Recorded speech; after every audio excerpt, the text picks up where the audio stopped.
Bismillah, alhamdulillah, wa salatu wa salam ala rasulullah wa ba'd. Inshallah, today I just want to start with an introduction to the topic of tafsir.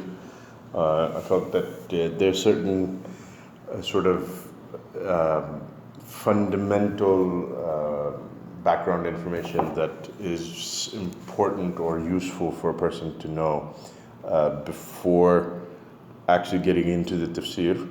So for today, what I was planning on discussing is, number one, if the Qur'an is clear, as it describes itself as being bayanun linnas and a clarification for mankind, or kitabul mubin, a clear book, then does it need explanation? And if that is the case, that it needs explanation, why does it need explanation? How can it be clear and yet at the same time be in need of explanation? That's sort of the first question, or the first point that I wanted to cover today. And the second part that I wanted to cover today, which is building on this first point, is taking a brief historical overview of the development of the science of tafsir as a genre, because this will give some insight into the needs for explanation that arose and how the ulama of the ummah, linguists and mufassirin and others, how they addressed those needs, and basically, how we come to where we are now, where we have a very developed science of tafsir that is devoted to explaining the Qur'an. Okay, so without further ado, with regards to the question, if the Qur'an is clear, does it need explanation? Yeah, people who are logging in, if you could just make sure to mute your microphones. Actually, I think I can do that from here.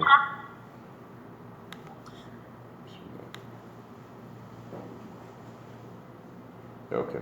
Yeah, so if the Quran is clear, does it need to be explained? And why is there a need for explanation? To understand this question, I think it's useful to look at this question from a historical perspective, starting from when the Quran was first revealed.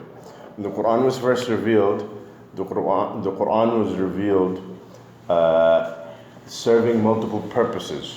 And one of the first and primary purposes of the revelation of the Quran was to serve as a sign for the truth of Muhammad sallallahu alaihi wasallam. The Prophet sallallahu alaihi wasallam said that every prophet has been given some ayah, some sign, or some miracle, in other words, that would lead people to believe in him, that would be fit that people would witness that miracle and believe in him. As for the sign that I have been given, although we know that the Prophet ﷺ, from his seerah, there's a number of miracles that he performed, some of them even alluded to in the Quran, like the splitting of the moon, and so forth, rocks, for example, giving him salam, pebbles in his hands making tasbih. So the Prophet ﷺ was given a host of miracles, but he says the sign that I was given, meaning this is the most important of all the signs that the Prophet ﷺ was given, was a book. He says the sign that I have been given is a book, and so I'm hopeful that I will have the most followers of any of the prophets on Yawm al-Qiyamah, that I will come on Yawm al-Qiyamah with the largest ummah. So the Quran was revealed to be a sign to whom? To those who don't believe in him. So obviously, when the Quran was revealed, and it was revealed in their language, it's natural that anytime you have a text in front of you and you're a speaker of the language, or you hear speech and you're a speaker of the language, that for the most part you will understand what is being said. And if you find most of it to be unintelligible, if you find most of it to be something that is difficult to understand, something that you find is not clear, then that would actually be a sign that there's a problem with that text. I mean, unless it's a sort of a specialist sort of text, something that is directed to, like for example, an advanced physics textbook for someone who has never studied physics in his life, yes, that would be unintelligible in spite of him being totally fluent in the language in which the text is written. But again, it would be inappropriate for someone to write such a textbook and then direct it to an audience who is incapable of reading that text. You would write such a text for the audience for whom that text is suitable. So it's natural then that if the Qur'an has been addressed to all of mankind, and first and foremost to the Quraysh, as the Prophet ﷺ was told, وَأَنذِرْ عَشِيرَتَكَ الْأَقْرَبِينَ, warn your near relatives, your tribe, in the very beginning of his message. Clearly, if it's addressed to them and it's in their language, it should be something that is self-evident, should be something that they're able to read it and understand what is being said. And I think that, is something that it really goes without saying. I don't think that Abu Jahl and Walid ibn al-Mughira and the chiefs of Quraysh were hearing the Qur'an, and then they needed to open up Tafsir ibn Kathir and say, well, what does this mean? Or when Surah Lahab, Surah Abi Lahab was revealed, Tabbat yada Abi Lahabin wa tab, ma aghna anhu maluhu wa ma kasab, to the end of the surah. I don't think, Abu Lahab heard the surah and he thought, okay, well, let me open up Tafsir ibn Kathir and see what is this surah saying about me. He would have heard it and he would have understood it. So the Qur'an, when it was originally revealed to its original audience, was for the most part clear. And in fact, it was not in need of explanation in the sense of a commentary. And so in fact, we find that the number of verses that the Prophet ﷺ explicitly directly explains, meaning Sahaba come to him and they ask him, what does this verse mean? We don't understand it. And so then he answers that question and says, oh, this verse actually is about this. Or he finds the Sahaba understanding a verse in a particular way, and so he says to them, no, what you're understanding is not what is intended here. In fact, this ayah is saying this. There are examples of this, but they're very few and far between.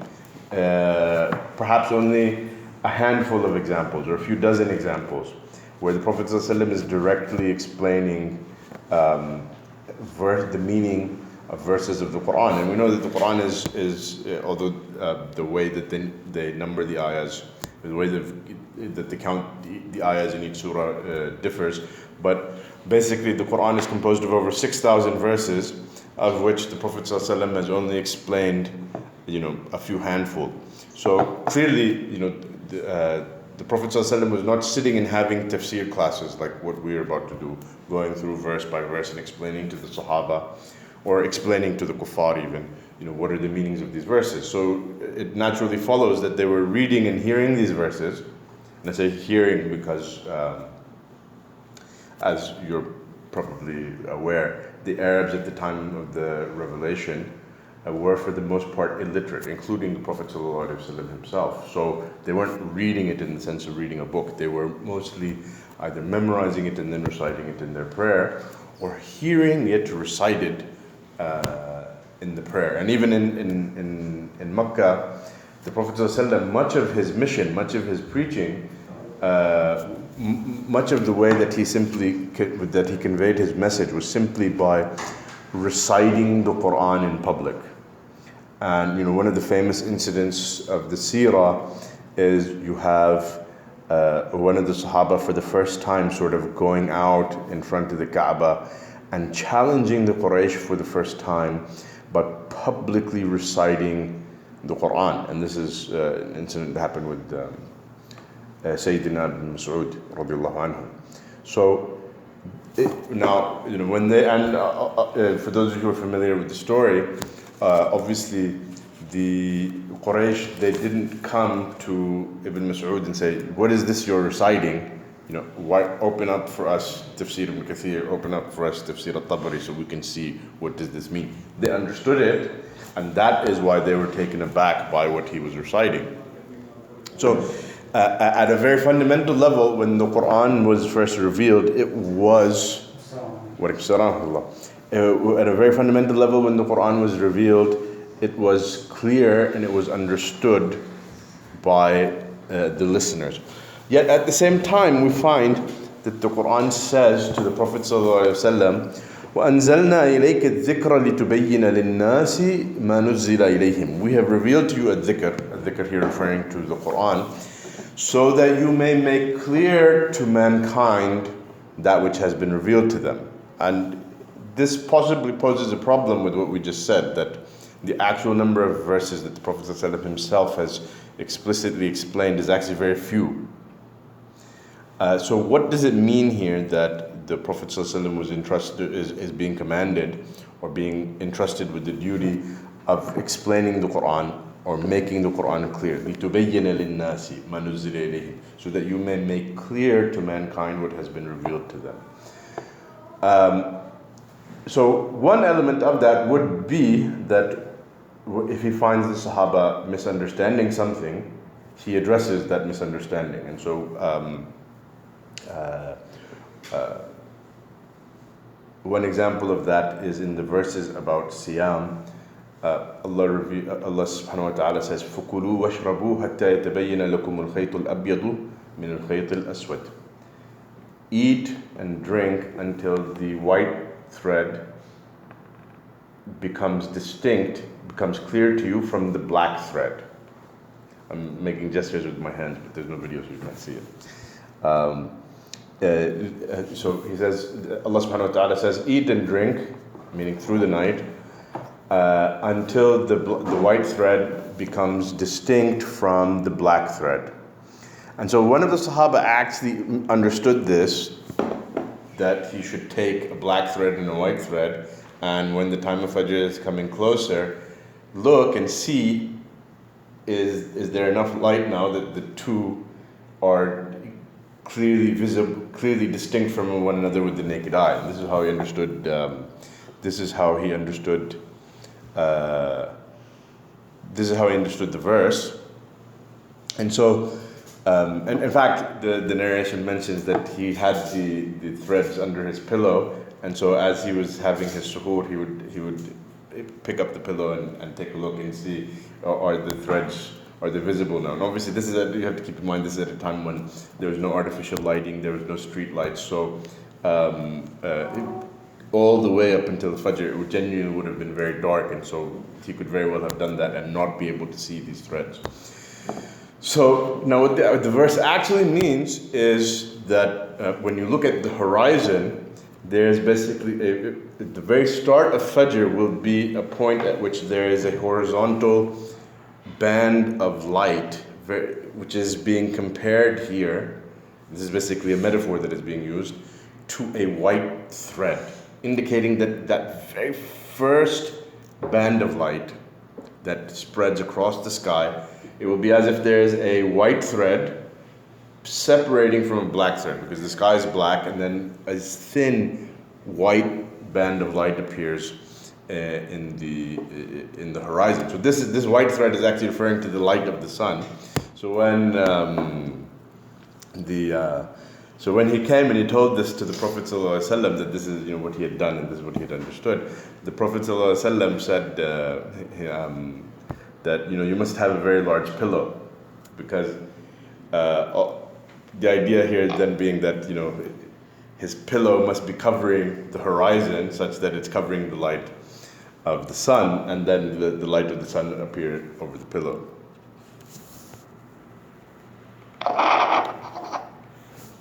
So, in any case, in fact, actually at this point, Allah then revealed an additional phrase to add to this verse. فَكُلُوا وَاشْرَبُوا حَتَّى يَتَبَيَّنَ لَكُمُ الْخَيْطُ الْأَبْيَضُ مِنَ الْخَيْطِ الْأَسْوَدِ مِنَ الْفَجْرِ. This wording, min al-fajr, was actually revealed after some of the Sahaba misunderstood this verse. Basically saying, eat and drink until the white thread becomes distinct to you from the black thread of dawn, meaning that what we were looking at is the horizon. So making it clear that you're looking for the dawn, the light of dawn, the start of the light of dawn. But this is an example of something that the Prophet ﷺ explained.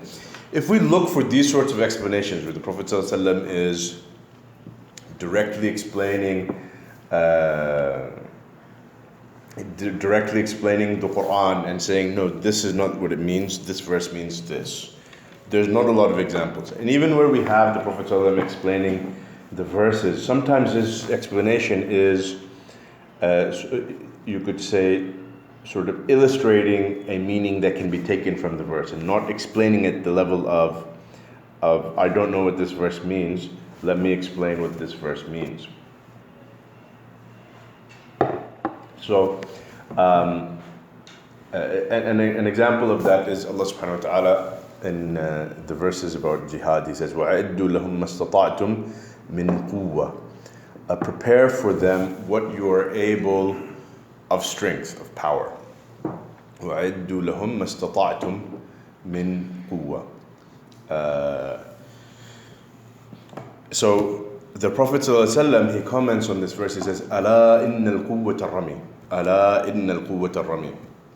That truly power is archery. That archery is this power that you should be preparing for the purpose of war. And so now here, this meaning that the Prophet ﷺ has given, clearly he's not saying, and if you read through the actual tafsirs of this verse, you'll find that Mufassirin, they generally point this out, that this doesn't mean that archery is what this verse is, that this verse simply means, learn archery. But that rather what the Prophet ﷺ was doing here was explaining,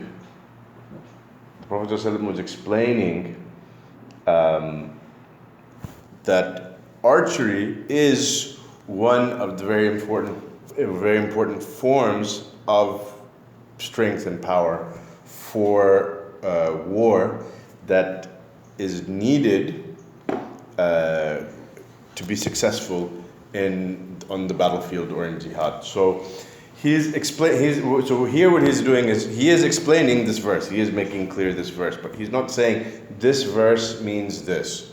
He is explaining a point that enters under the meaning of the verse, because he wants. And why is he doing that? Because basically everyone is going to learn, particularly at that time, anyone who is interested in learning,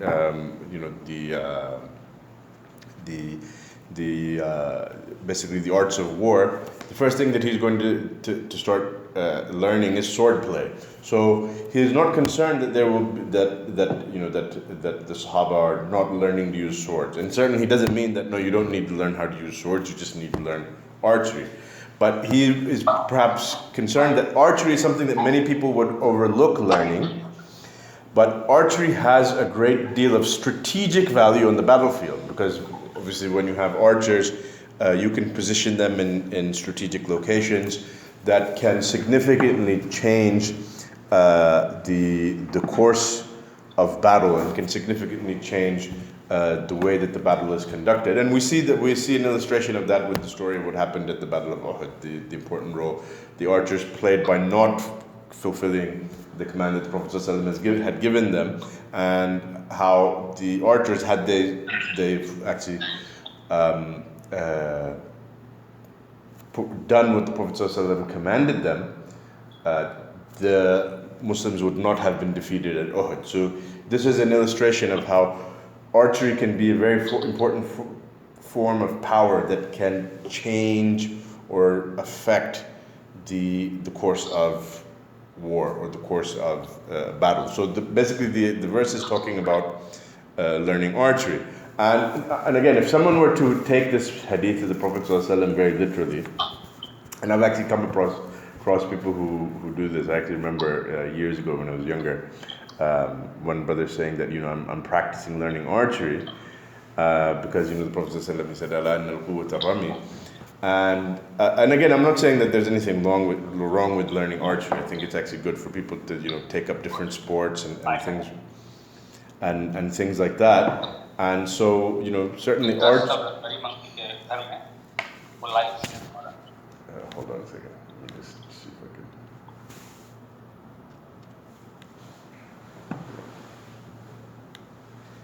I can. Just a reminder, anyone who logs in, please remember to mute your microphone.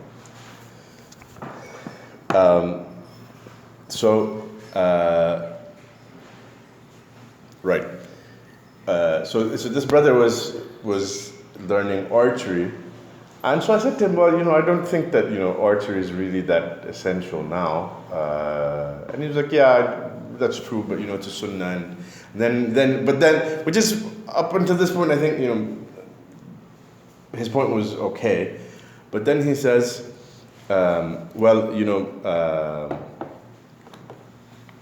what if maybe one day you're on the battlefield and you don't have weapons and it could still be useful. And again, this taking the hadith of the Prophet ﷺ in this fashion, in this very literal fashion, is clearly it doesn't make sense. So when Allah subhanahu wa ta'ala says وَأَعِدُّوا لَهُمْ مَا اسْتَطَعْتُم مِّن قُوَّةٍ, for the modern context, that would mean develop modern technology. The major world powers today, particularly from a military perspective, are the ones who are the most technologically advanced, and quite frankly, no country that is able to match them technologically would be able to stand against them on the battlefield. So it goes without saying that would be the application of this verse for the modern context. So even here with this example, you have the Prophet ﷺ is explaining the verse, but his explanation is not a direct tafsir in the sense of this verse said this, and the meaning of these words is this, and quwwa means this, and the usage of the word quwwa here is it's general, and so therefore it encompasses all forms of quwwa, all forms of strength, all forms of power that would be effective for this military context. So even in this sense, the Prophet ﷺ is not explaining the verse in this sense. So, but this is one element of the Prophet ﷺ's explaining the Qur'an. But another element, and this is probably the more prevalent form of the Prophet ﷺ explaining the Qur'an, is that the Qur'an in general contains certain ahkam, certain commandments, certain rules and regulations, but without going into a tremendous deal of detail. So, for example, the Quran will say in many places, وَأَقِيمُوا الصَّلَاةِ, establish prayer. Establish the prayer. But what is the prayer? What is salah? Salah in the Arabic language simply means dua, meaning up until the time of the Prophet ﷺ, the time of revelation, salah was simply a word that you could say was a synonym for dua. So here, وَأَقِيمُوا الصَّلَاةِ does not mean make dua. Aqimus salah means perform the prayers the five prayers, the five obligatory prayers, fulfilling all of their obligations. So, for example, Fajr is 2 rak'ahs, and the particular fashion, that in every rak'ah that you have to start with takbirat al-ihram, and then you stand while standing, you read certain surahs, and then you go into ruku and sujood and so forth, and the specific order and the specifics of how salah is performed. And then dhuhr is 4 rak'ahs, asr is 4 rak'ahs, maghrib is 3 rak'ahs, isha is 4 rak'ahs. None of this is mentioned in the Qur'an. The particular timings of these prayers is not really mentioned in the Qur'an. So a lot of the details of these rules and regulations, or these foundations of the Sharia, are the generalities are mentioned in the Quran, but the explanation of them is usually found in the Sunnah of the Prophet ﷺ. And so, for a person to explain the Quran and understand the Quran properly, because one of the purposes of the Quran is to provide. So one thing we said was that it's to be a sign. And that's actually a point we'll come back to later on when we talk about the concept of ijaz al-Quran, or the miraculous nature of the Quran. But one of the purposes is to be a book of guidance. ذَلِكَ الْكِتَابُ لَا رَيْبَ فِيهِ هُدًى لِلْمُتَّقِينَ. So it's almost as if these two meanings that I mentioned are actually contained in this verse. And this is basically when you read in the Quran from beginning to end, the first time the Quran actually introduces itself, it says, ذَلِكَ الْكِتَابُ لَا رَيْبَ فِيهِ. This is the book in which there can be no doubt. Meaning, this is a clear sign of the truth of the message of Muhammad ﷺ. This is a clear sign of the truth of the religion of Islam. And it is guidance for those who fear Allah. It's guidance for the muttaqeen. So, a fundamental purpose of the Quran is to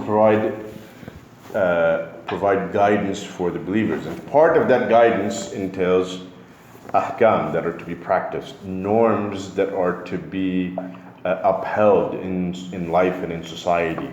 In fact, the Quran is laying down an entire way of life, which includes worship, it includes financial transactions, it includes the family system, war and peace, international relations. It includes everything. And so the Prophet ﷺ in his life embodied those teachings, and he showed how these teachings are practiced. And that also includes specific rules and regulations that are left, the details are left unaddressed in the Quran, are addressed in the Sunnah. So to understand the Quran properly, you would have to be familiar with the whole of the Sunnah of the Prophet ﷺ. When I say the whole of the Sunnah of the Prophet ﷺ, that doesn't necessarily mean that each and every single authentic hadith, that if you don't know it, that you cannot interpret the Quran. But the Sunnah as a whole, if you're not familiar with it, then there's a lot of the guidance of the Quran that you might not understand or grasp, because it was the job of the Prophet ﷺ to show us how to carry it out. And that's why when Aisha radiallahu anha was asked to describe the character of the Prophet ﷺ, she said, كَانَ خُلُقُهُ الْقُرْآنِ. His character, his khuluq, was the Quran. Obviously, it doesn't mean this literally. Again, let's not take things too literally. If you take everything literally, you will misunderstand ayat of the Quran and hadith of the Prophet ﷺ. But this is sort of in Arabic they call mubalagha. That this is hyperbole. That she is saying as if he was the Quran walking on the face of the earth. So this is actually a very powerful expression of what it means that the Prophet ﷺ clarified the Quran.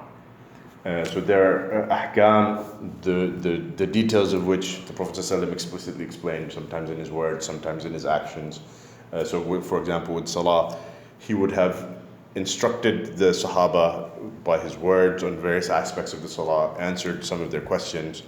For example, taught them what do you do when you forget how many rak'ahs you've prayed, things like that. Then he would have also been performing it and showing them by his example, and so forth for the rest of the ahkam. So we have these ahkam, but even broader than the ahkam is just the ethos of Islam and the moral teaching of Islam. All of this he embodied it, and so knowledge of this is very important for understanding the Qur'an, and particularly if someone is engaging in tafsir, specializing in tafsir, that knowledge of the Sunnah is a requirement, because if you strip it of this context of Sharia norms that the Prophet ﷺ enacted, implemented, and embodied, then there's a lot of things in the Quran that you could simply misunderstand them, like وَأَقِيمُوا الصَّلَاةِ, or even وَآتُوا الزَّكَاةِ. If we don't refer to zakah based on the example of the Prophet ﷺ, someone could very well come along and say that zakah means charity. We know from the context of the verses that clearly zakah is talking about some sort of charity. So, and the Quran has, all these rules and regulations you Maulanas have come up with. This is not anywhere in the Quran. So anyone who is given charity is fulfilling the command of the Quran. So, for example, if someone comes along and let's say someone who's extremely wealthy, a billionaire, and gives $1 in charity, he's given charity. So, but obviously it would be preposterous for anyone to suggest that this person is charitable. But that aside, if you don't look at the Sunnah, of the Prophet ﷺ, who is to say that his obligation is not fulfilled? Who is to say when his obligation has been fulfilled? This is not made clear in the Sunnah. This is with regards to the ahkam, but even with things that are not specific legal rulings, you have to understand them in light of this, not just in light of the Sunnah, but even in light of the rest of the Quran. As Allah subhanahu wa ta'ala, He says in Surah Al Imran, هو الذي أنزل عليك الكتاب منه آيات محكمات هن أم الكتاب وأخر متشابهات. He is the one who has revealed to you the book. It contains verses that are clear and explicit, and it contains verses that contain some degree of ambiguity.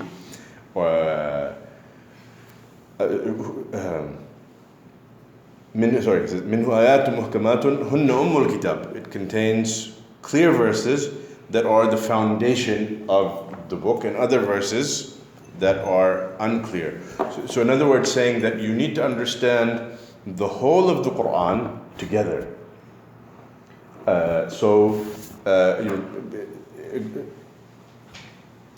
this requires someone understanding the whole of the Quran together, and also understanding the Quran in light of the Sunnah, because all of them are revelation. And the Quran itself has mentioned that the Prophet ﷺ will make clear the Quran. So if you ignore the clarification of the Prophet ﷺ and interpret the Quran based entirely on what you have understood, then this basically, this then becomes problematic, because you are in fact then ignoring something that the Quran itself has said about itself, that it is the job of the Prophet ﷺ to explain it.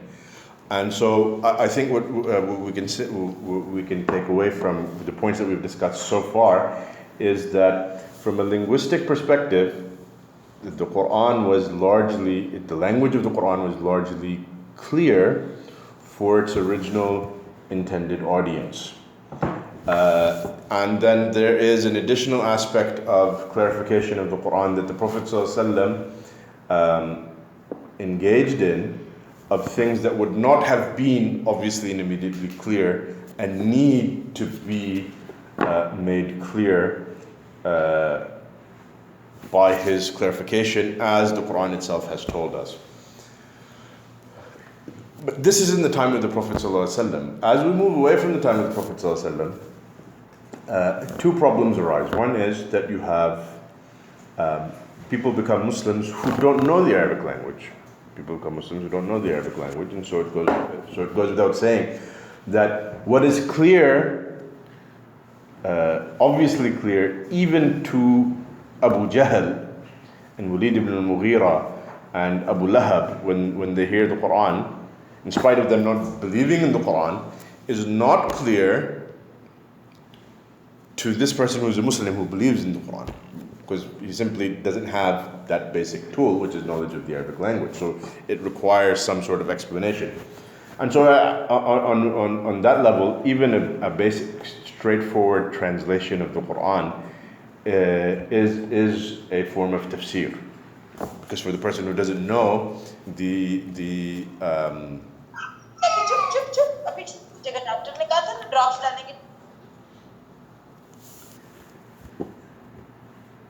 even for the person who doesn't know what the meaning of for the person who doesn't know the meaning of the Arabic, clearly, all of the Quran needs to be explained. That, I think, is something that is fairly straightforward and goes without saying. But someone might think that that is relatively a straightforward matter, because the Quran is as it says, bayanun linnas, a clarification for mankind, and it is kitabun mubin. It's a clear book, or a book that makes things clear. So that being the case, anyone with basic competency should be able to translate the Quran, and then any reader should be able to more or less read the Quran, or read the translation of the Quran, and understand it. And on one level, there's some truth to that, although the first part of that is not exactly true. Not anyone can translate the Quran. This idea, if anyone has it, get it out of your head. Not anyone with basic competency in the Arabic language can simply, produce a competent translation of the Quran, because, as we said, there are already aspects that require knowledge of the bayan of the Prophet ﷺ, that if a person is not aware of, the way that he chooses to translate certain verses, even if he was a master of the Arabic language, might be affected by his lack of knowledge of that bayan of the Prophet ﷺ, that clarification of the Prophet ﷺ, in the various forms that we mentioned. So, and that's assuming that he has mastery of the Arabic language. But on one level, it's true that if you have a good, competent translation of the Quran, and I think most of you will have at some point read some translation of the Quran, or at least translation of part of the Quran, you can read it and for the most part understand a lot of what is being said, because once again, it's not written in code. It's written in relatively clear, simple language. It's not written as a sort of technical textbook, like an advanced physics textbook that will be for, as we mentioned, that will be for a person who has not studied even the basics of physics. As he starts reading it, it's just gibberish. Not because he doesn't know the English language. He might he might have a PhD in English literature, but give him an advanced physics textbook and he'll be lost, because he doesn't have the prerequisite knowledge of that field. That is basically sort of the entry level requirement to be able to engage that text. He doesn't have it. The Quran is not that type of book. The Quran is something that for in terms of the language, it would have been clear to anyone who had knowledge of the Arabic language. So the first problem is we have people who become Muslim or even don't become Muslim, people who are interested in reading the Quran and they don't know the Arabic language. But there's another element to all of this, which is that all languages in the languages that we speak, all languages, evolve and change over time. There's no language that stands still, frozen in a particular moment in time, such that from that year onward, nobody uses any new words or new expressions that were not being used. I mean, I know that when I was in school, kids were using new expressions that even their parents' generations would hear them and think, what in the world does that mean? Now that I'm a bit older, I see the same thing, that you have these young kids use expressions or use words that I'm like, what does that mean? And I consider myself to be a fairly well-educated person, but it's not a matter of education or lack of education. It's just that the way people use language is always evolving. So we see this at least in the modern era, certainly at a micro level, even from generation to generation. There's always evolution in the way that expressions are being used. Expressions that were originally being used for a certain meaning, their meaning starts evolving or changing. Expressions that were used in one fashion are now being used in another fashion. There's a lot of linguistic sort of shift going on. I mean, if you look in the English language, with the Qur'an, we're separated from the era of revelation by 1400 years. 1400 years ago, there was not anything called the English language. And I think English actually only goes back about 1,000 years. Before that, you have Anglo-Saxon. And Anglo-Saxon, if you want to learn Anglo-Saxon, it will basically be taught to you in the university as a foreign language. The way that you would learn German, you would learn Anglo-Saxon. And obviously, Anglo-Saxon, English might have evolved from Anglo-Saxon with influence of other languages, particularly French and so forth. But the distance between the two is so great that they're basically two different languages. We look at, you could look at, fine English literature. Shakespeare is generally considered to be, one of the pinnacles of English literature. You read Shakespeare, and you will find a lot of the language is actually difficult. You don't understand what is being said, or he's using words in different ways. Not all of it, much of it will be intelligible to anyone who has knowledge of the English language, but there will be also much of it that, simply speaking, if you don't have a commentary, you won't know what is being said, either because you don't know the meanings of the words, or because the way that the words are used has changed, or because it's an idiomatic expression that refers to something that basically people at that time would have had cultural knowledge of, that over time has been lost. As an example of an idiomatic expression, I can't think of anything offhand, but or even you could say cultural references or literary references. In the English language, one reference, and then this might not even be particular just to the English language, it might be across the European languages, is crossing the Rubicon. Crossing the Rubicon means you've passed the point of no return. For those of you in the chat, who here knows what that expression means and where it comes from? Crossing the Rubicon.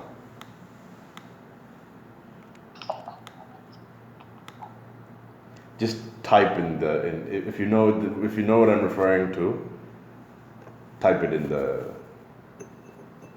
chat box.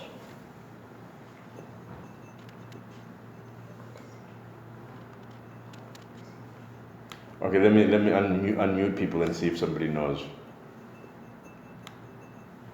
Somebody wants to just say it. Any takers? Crossing the Rubicon. Is everybody asleep?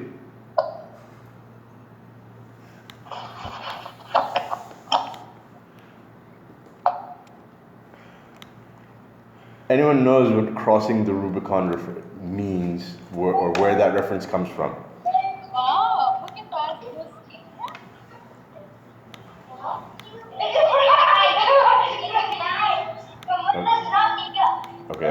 maybe that was not the best idea. I'm giving you this excellent job of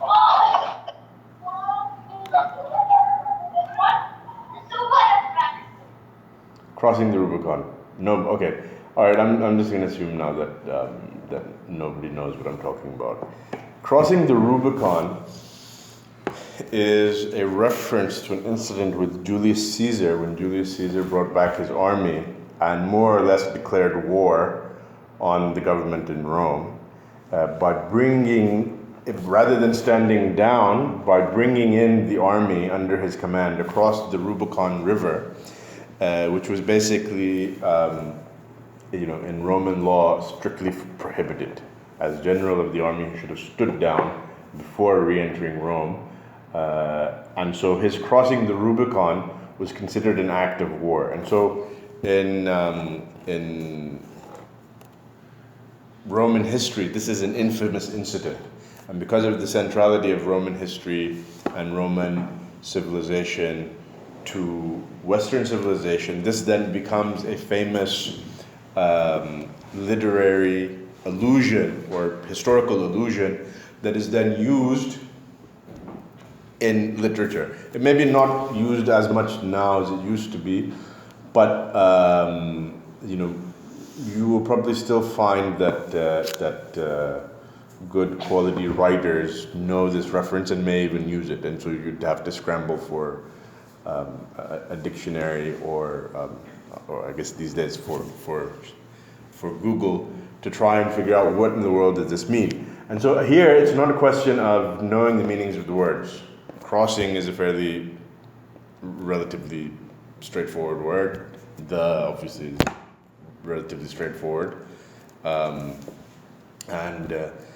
Rubicon would probably be unfamiliar to anyone who is not familiar with this example, but it's just the name of a river. It's not, it's not a word that you need to know the meaning of per se. You just need to know that this is the name of this river. But even if you knew these three pieces of information, you would still not understand what this expression meant, because you don't have the context and the background. So there's these different elements of language that, as you move away from the time of the time in which a linguistic text was originally composed, there will start to be more and more of a gap between the reader or the listener and the original text, even if he's a native speaker of that language. And so certainly this is something that has happened with the Qur'an. This is something that has happened with the Qur'an, that we are now 1400 years removed from the revelation of the Qur'an. And so even for Arabs, with being native speakers of the Arabic language, particularly those of them who are literate. When I say literate, I don't mean just like the basics of reading and writing, but have a general level of literacy and have gone to schools in Arab countries and have taken Arabic language as a subject and have read some degree of Arabic literature. Depending on their levels of engagement with the Arabic language or the quality of education that they have received. And obviously this goes even for anyone in any language. Much of the Arabic text of the Quran is still clear for them. So there's a lot of things they read it and they know that this kitab means book and shajara means tree and dhalika is referring to that, and hadha refers to this, and so forth. So much of its language is still clear for them, but there is a great deal that will not be clear. And so in that sense, even the native speaker of the Arabic language will have things that need to be explained to him. Now we come to a third element of this, which is that Remember we said that the Qur'an was revealed to the Prophet ﷺ to be a sign. It was revealed to be a miracle.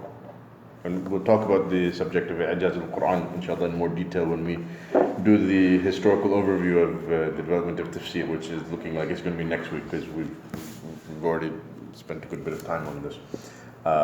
But the Qur'an, being a sign, being miraculous, in large part what it entails, and we'll talk about this in more detail inshallah next week, but in large part what it entails is that the Qur'an's language is very eloquent. In fact, it is the peak of eloquence. And part of that eloquence means that it is very rich with meaning. And it is, or in other words, it's imbued with layers of meaning. And so, someone who is, for example, in the time of the Prophet ﷺ would have been a master of, someone who would have been a master of the Arabic language and a master of Arabic poetry and have, a very fine, very high, refined literary taste, would have understood the Qur'an and would have taken meanings from the Qur'an that other people didn't. And we saw this example that some of the Sahaba, they misunderstood فَكُلُوا وَاشْرَبُوا حَتَّى يَتَبَيَّنَ لَكُمُ الْخَيْطُ الْأَبْيَضُ مِنَ الْخَيْطِ الْأَسْوَدِ. Some of them took it in a very literary fashion. Some of them took it in a very literal fashion. Some of them took this verse in a very literal fashion and they thought it meant you should have an actual, black and white string and look at them and see is Fajr appeared yet? Can you tell the two strings apart? Whereas others, many of the Sahaba, certainly the more knowledgeable of the Sahaba, I'm confident that Abu Bakr and Umar would have understood this verse immediately. Ibn Abbas would have understood this verse immediately. That what is intended here is not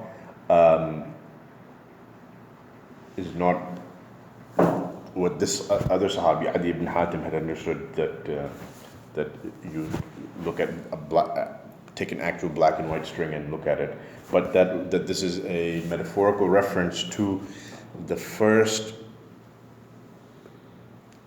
band of light that appears on the horizon at the time of dawn. So they would have understood that this metaphor. So, this is maybe an obvious example, but additional layers of meaning, not everyone will understand them. And this is why, for example, Ali radiallahu anhu, in his time when he was Khalifa in Kufa, by this time there was already some ghulu or some extremism appearing among some people who were exaggerating about the status of Ali, and so he would get asked certain questions. And so he was asked, is there any special knowledge that was given to you, meaning to you, the Ahlul Bayt, not given to anyone else? And he said, no, except for what is in the Sahifa, the scroll, which was basically a scroll in which he had written 13 or so hadiths of the Prophet ﷺ that he had heard directly from the Prophet ﷺ. أو فهما يؤتاه الرجل في القرآن, or some understanding that a person will be given in the Quran. That not everyone is given the same level of understanding and insight into the Quran. The person who reads it, ponders it, reflects on it, particularly if he has the tools to do so in terms of mastery of the Arabic language and knowledge of its context and knowledge of its background and knowledge of the bayan of the Prophet ﷺ, will deduce from it subtle secondary meanings beyond the surface level meanings that will not be immediately obvious to others. And so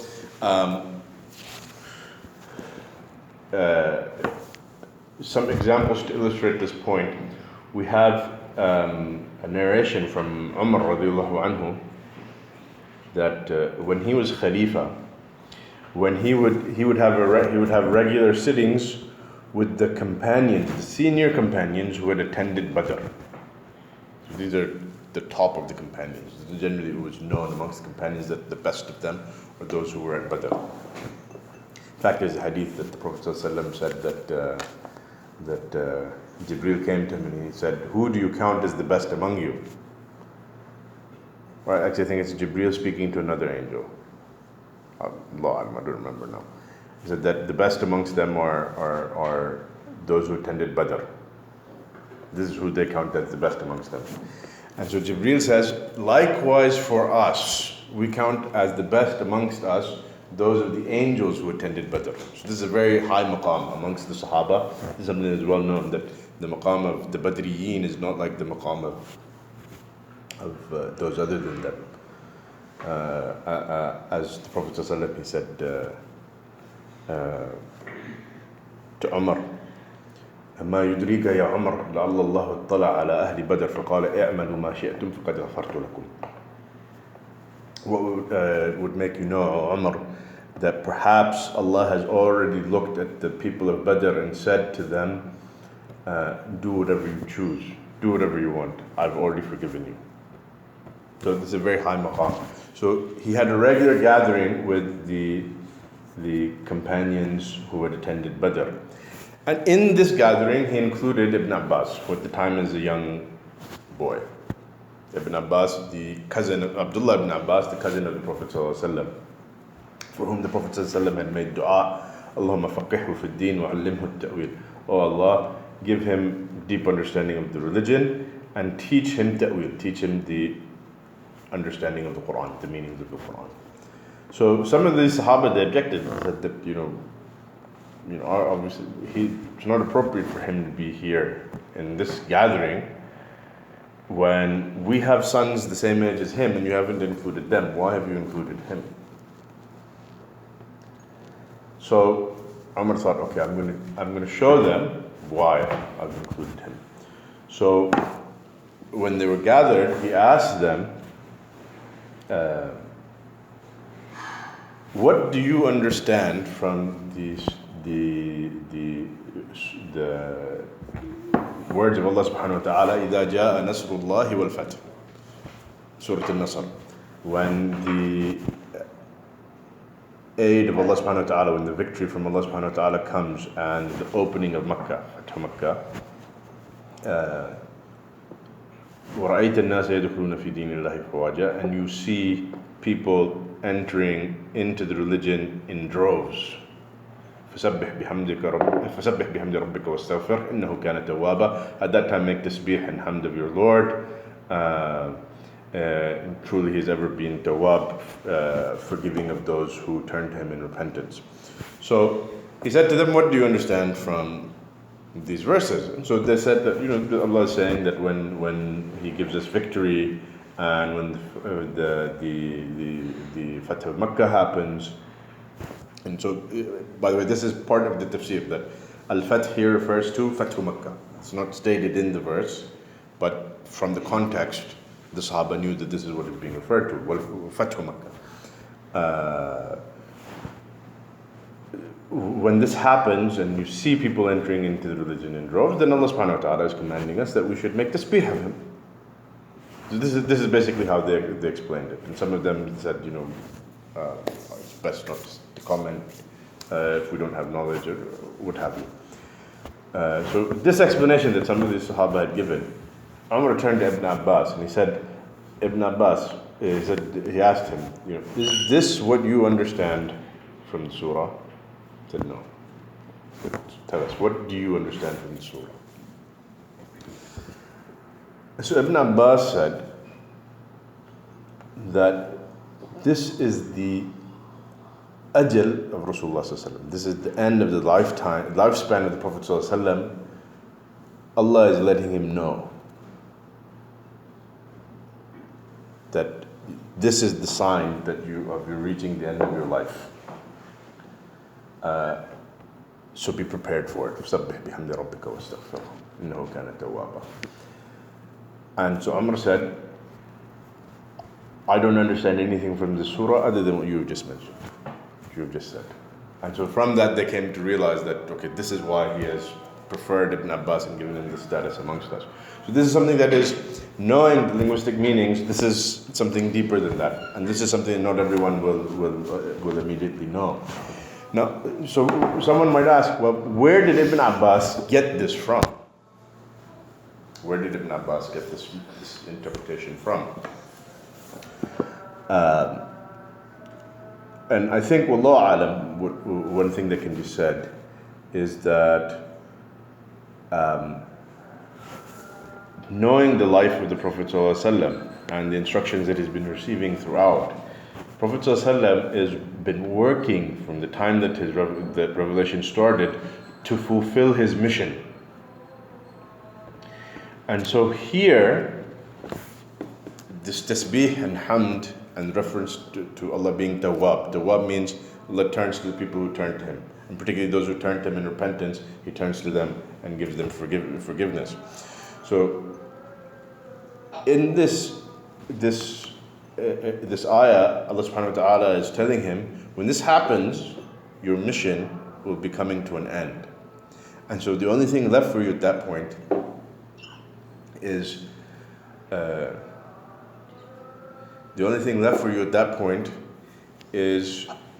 to seek forgiveness for any shortcoming and to glorify me and be prepared for coming back to me.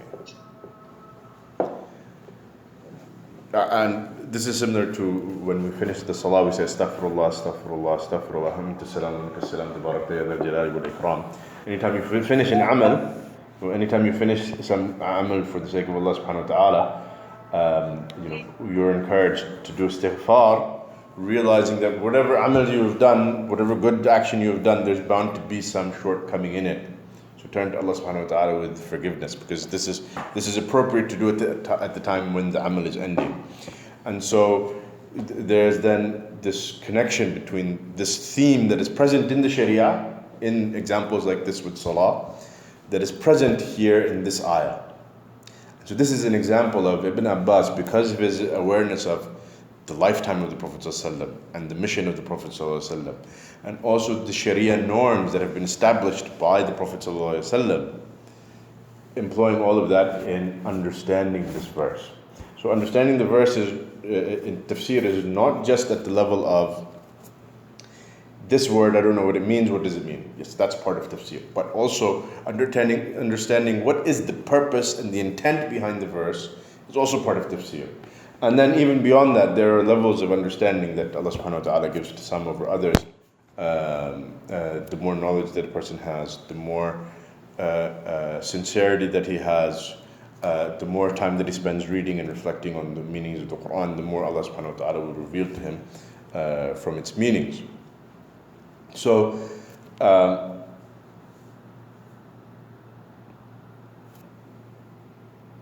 and this comes back to the balagha of the Qur'an. This comes back to part of what makes the Qur'an mu'jiz, is that, and this is in fact the description of the Qur'an that was reported from Ali radiallahu anhu himself, that he said that, as we said before, that he mentioned that Allah subhanahu wa ta'ala will give understanding of certain verses of the Qur'an that He doesn't give to some of His slaves, that He doesn't give to others, meaning by that that this has nothing to do with me receiving direct knowledge from the Prophet ﷺ. This is, maybe I've been given understanding of certain verses that others have not been, but not because I have been given some special sort of knowledge that is secret from everyone else, like what some people are suggesting. Ali radiallahu anhu himself, when he describes the Quran, he says, "La yashba'u minhu al-ulama." Scholars, people of knowledge, will never get their fill of it, because there's always something for them to discover. وَلَا يَخْلُقُ عَنْ كَثْرَةِ الرَّدِّ, or لَا يَخْلِقُ عَنْ كَثْرَةِ الرَّدِّ. No matter how much you repeat it, it never wears out, it never becomes old. So there's always meaning to be found in it.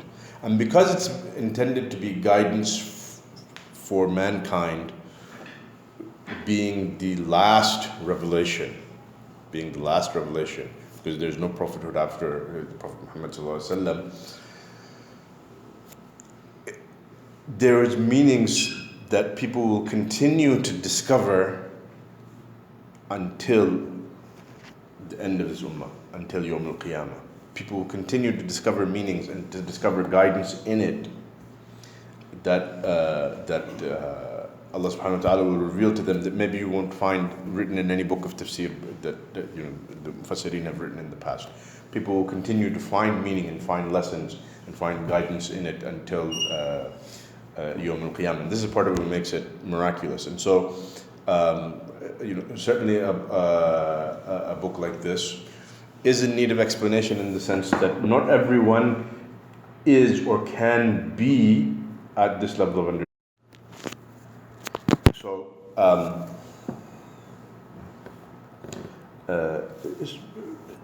in any case, I think we can basically wrap up with that.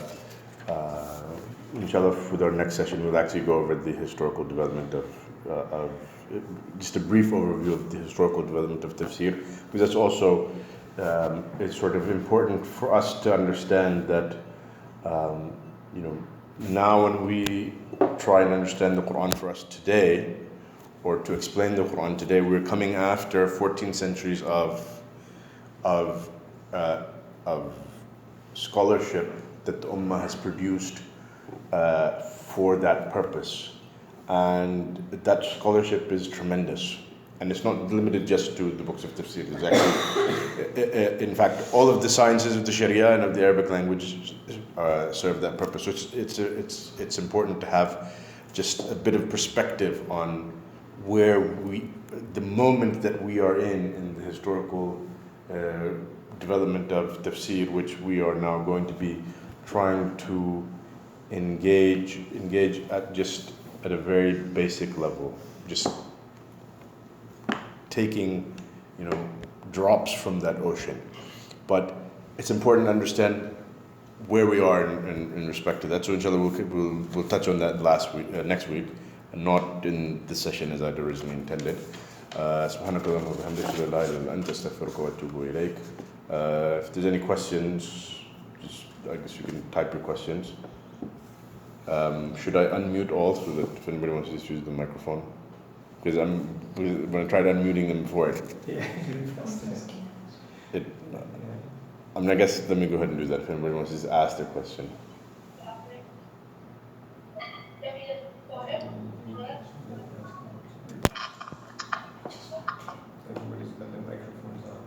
Yeah, I've unmuted everyone.